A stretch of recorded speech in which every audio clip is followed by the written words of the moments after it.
राजू पारवेंची गोपाळ समाजासोबत दिवाळी, कपडे मिठाईचं केलं वाटप, झोपडीत गावकऱ्यांसोबत केलं स्नेहभोजन. काळाराम मंदिरात भाविकांची मोठी गर्दी, पाडव्याच्या निमित्तानं भाविकांची मोठी गर्दी. काळाराम मंदिरातही विविध फुलांची आरास.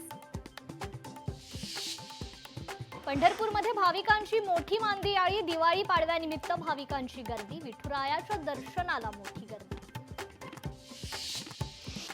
ग्रामपंचायतीचा खर्च जगाला आता कळणार, ग्रामपंचायतीची वेबसाईट होणार विकसित. 31 डिसेंबर पर्यंत चालणार अभियान.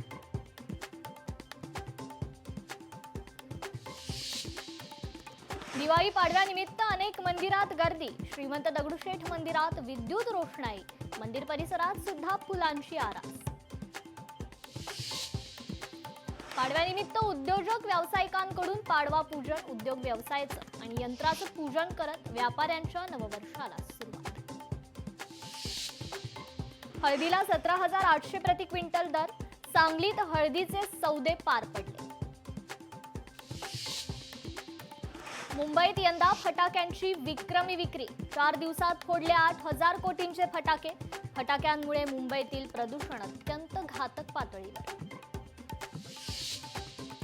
सोलापुरातील शेतकऱ्यांना अद्याप नुकसान भरपाई नाही, दिवाळी झाली तरी शेतकरी मदतीच्या प्रतीक्षेत, शेतकऱ्यांच्या खात्यावर नुकसानीचे पैसे जमा नाही.